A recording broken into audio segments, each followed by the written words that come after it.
I am so excited about today's episode because we are going to talk about attention deficit hyperactivity disorder and how it brings with it some great assets. Specifically, we're going to talk about 6 superpowers of having ADHD. In full disclosure, I am a speech language pathologist and I have ADHD, and it is my greatest superpower, both as a speech language pathologist and also as a researcher. Today, we're going to talk about how having ADHD is an amazing superpower for a therapist. So if you're a speech language pathologist, embrace your ADHD. With having ADHD are some wonderful, valuable assets that you're going to want to use to its full potential. You're not going to want to hide these great assets that come with having ADHD. Quite the contrary, you're going to want to capitalize on them. So we're going to talk about these 6 traits that come with having ADHD that make you exceptional as a speech language pathologist. So let me first tell you where I get these ideas from. This is from an article from 2018. And what they did in this article, and I'm going to put it in the show notes for you, is they interviewed 6 highly successful adults with ADHD. And they looked at what were these unique traits that were attributed to ADHD that made them successful, both in their professional life and in their personal life. When you look at these 6 traits today, I'm going to tie them into how these traits will make you such an exceptional speech language pathologist. I can speak firsthand that these are my greatest superpowers as a speech language pathologist, so I can't wait to discuss them. So we're going to go through all 6. The first one that the article discusses is divergent thinking. That's the ability to think outside of the box. Why do people with ADHD have this ability? Well, the reason for that is because people with ADHD, a lot of times they have 2 things. They don't have that ability to focus their attention. So as a result, they're looking at everything in the room. They're taking it all in. So when you take in everything, you're able to see the forest. Another area of ADHD is difficulty shifting attention. So what happens as a result is you're able to see the details. So not only are you able to see the big picture of the forest, you're also able to see the veins in the leaf. This is an amazing superpower when it comes to working with children with communication impairments. Because when you have a communication impairment, it's multifaceted. It impacts every area of your life. It impacts you socially, it impacts your language, it impacts your literacy, it impacts your speech, it impacts your motor skills, it impacts your behavior. It is all encompassing. And when you have ADHD and you're taking it all in, you're taking in all of that information. So when I describe to people how I think, and when I see a child, I think like a spider web.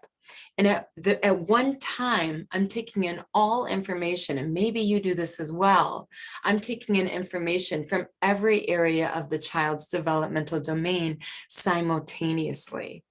And when I'm able to take in all that information simultaneously, which is because of my ADHD, I'm then able to take all of that information in and hyper focus on what matters at a given time.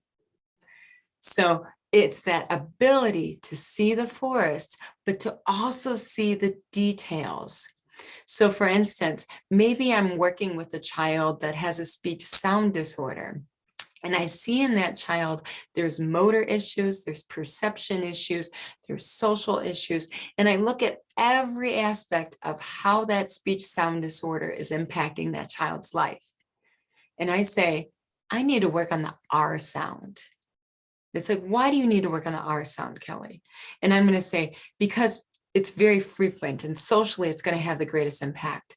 Because it's the most complex, and there will be a cascading impact in which all the earlier sounds will naturally develop. And it's the most motorically complex. So what it's going to do is it's going to strengthen the oral motor structure so the child has better motor coordination. So you're going to look at all areas, and also for literacy purposes, because it's so highly frequent, it's going to have a big impact on literacy skills. You're going to look at every area, and that's going to be seeing the big picture that comes with having ADHD, which, because you have difficulty focusing your attention, you take everything in.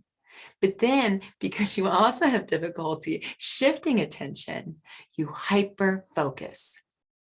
So you're going to use this resource you have, which is limited attention, wisely. You're going to take that limited attention and say, what should I spend this on? I don't have a lot of it. So that's how it works. And that's how you're thinking outside of the box. What happens when you put constraints on someone is they become more creative, they become more productive, and they become more efficient. So when you're a speech language pathologist and you only have 30 to 60 minutes a week to make a difference, you're going to have to be able to look at the big picture, and you're going to have to be able to look at the details. And you're going to have to focus on the details that are going to be the game changers. It's almost as if someone was to tell me, because I am working on a book right now, Kelly, you have a year to write this book. I would be like, okay, I'll get it done. If someone told me, Kelly, you have a month to write this book. If someone told me I had a month to write this book, I'm going to become a lot more creative, a lot more efficient, a lot more productive at what I do with that time. So when you have attention deficit disorder, you have constraints on your attention. So you're going to become more creative, more productive, and more efficient.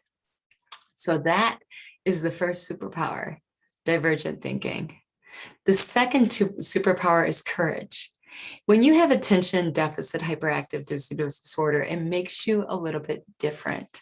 So maybe you're more impulsive in your speech and your behavior. Maybe you break social cues. A great book for children is All Dogs Have ADHD. So All Dogs Have ADHD is a story about how difficult it is when you have ADHD and you break the social norms. Well, what happens as a result of breaking those social norms is you simply don't fit in. You're used to not fitting in. So that means you're okay being an advocate for those that need it the most. You're okay going against the grain when that's what needs to happen. You're going to go against the grain because you don't fit in anyhow. You have nothing to lose. That gives you the courage to stand up for what's right. That gives you the courage to do and say difficult things that won't build popularity points. But that's okay, because you've never been popular, odds are. So you're not going to lose anything. You weren't part of the sorority. So the sorority is not going to turn against you when you do something against the sorority. So it gives you courage to do the right thing. So the third superpower that develops from having ADHD is energy. And energy is so important in working with children with communication impairments. And that's because many of the children with communication impairments also have attentional and sensory differences. So what that means is many of the children, for instance, with autism spectrum disorder, they take in all the information. They're taking in too much information. So they're taking in all of the visual stimuli in the room. They're taking in all of the auditory stimuli in the room. They're listening to the microwave down the hall. They're listening to the ambulance in the street, the police car that's a mile away, and they're listening to every little sound of the light and everything in the room. So you're going to have a lot of energy to break through the distraction. You have to cut through that distraction. So these children that have sensory processing differences, many of them have a lot of static around them because they're not filtering the auditory. We're just talking about auditory and visual here, let alone tactile. We're not even getting into that in some other areas. Proprioception, for instance, just auditory visual. Let's talk about that. So these children are taking it all in, They have all this distraction, and you're going to have a high level of energy to cut through it. So I have a graduate assistant right now, and I am adoring her because she is so over the top. She is so over the top. She is saying, oh, your hand's on the rail. All right. You're being so responsible. All right. Hands on the rail. It is like, this is the way she talks. She's using these huge gestures. She's using this huge vocal inflection. She's using lots of energy. And that's what it takes to break through the static. Yes, there are some children where you're going to have to turn it down a notch. Yes, that's the case.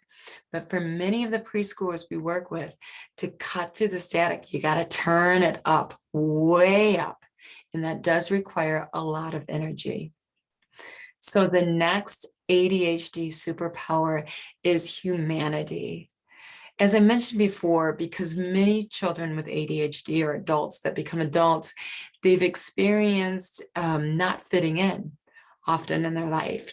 So they can be very empathetic to the children with special needs and understanding not only not fitting in, but not being able to make the grade socially or academically, and having to be creative and work harder in order to succeed. So there's a humanity that develops from having ADHD. And that humanity is being able to empathize and knowing what it's like to socially struggle, to academically struggle, to struggle in the sense of also societal norms, being on time for things, not forgetting appointments, not losing your materials, and being organized, being a good citizen, a member of the community that's responsible, having a pen with you, having a pencil with you, having your notepad with you, having your laptop with you, being responsible. So they know what it's like to fail in these areas because of neurological differences. So the next one that comes from having ADHD is resilience. So what we've known is that we've had to come up with the ADHD strategies to overcome our deficit. So we've had to think outside of the box and say, okay, I know that I'm probably going to forget this person's birthday party. So what am I going to do to remember the birthday party? Okay, maybe I'm going to put a Post-it note right here on top of my computer. Maybe I'm going to write it on my hand as well. Maybe. So you're going to come up with all of these strategies. I'm going to put the present right on my car seat because I don't want to fail socially, because I'm going to forget about the birthday party because of the ADHD. So we've learned how to use all of these strategies to make up for our neurological differences. So then we're able to teach other children, I know this doesn't come naturally for you, but there's strategies. And these strategies, such as if you have ADHD, having a place for everything, really make a difference. Or having a calendar in which you have a habit routine in which it's reoccurring every day from 6 to 8 p.m. This is what I'm going to be doing. Every day from 6 to 8 a.m. This is what I'm going to be doing. It's a habit that makes it easier for someone with ADHD. It's all about resilience. We've developed resilience, and we can teach other children how to better develop resilience because we know what to do when things don't come naturally. You have to work harder and you have to work smarter. Okay, the last one is transcendence. Now, when I think about transcendence, I think about children, which some people will call, and I hate it when they do this, quirky. Or they will say something and the intonation really speaks volumes, where it's like a down intonation and they say, he's different. And it's not a compliment, he's different. When you have ADHD, you tend to look for what is unique or different, and that's what catches your eye. That's what makes your eyes sparkle, is what stands out and what's unique.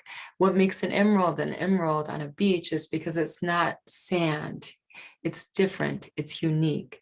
When you have ADHD, you always look for something that's different or unique to catch your attention, because the status quo kind of bores you a bit, right? It takes more to orient your attention. My sister, who's a photographer, she'll take her fingers and wiggle them next to her eyes like she does with babies when she's talking to me to get my attention. So we like what's different. So when we see these children with special needs that are unique, and we don't say he's different or she's different, we say it with a rising intonation. We say, he's different, she's different. They catch our eye, they catch our attention. We're interested in them, we're vested in them. So this is how the 6 superpowers of having ADHD really relate to being an amazing speech language pathologist. There's so many other areas in which ADHD improves your life in for personal reasons, or I see as a researcher, having ADHD has like exponentially helped me, not only as a therapist, but as you can see as a therapist, these are superpowers. And these are superpowers that if you have ADHD, you're going to want to capitalize on. If you don't have ADHD, I'm sure that you see some of these superpowers in yourself. Embrace it, wear it proudly, and use it to its full potential. Okay, so now it's time to take these superpowers of yours, whatever they may be, ADHD or not, you know you own it. Take them and put them to use. So let's roll up our sleeves and let's start changing lives one child at a time and making the world a better place.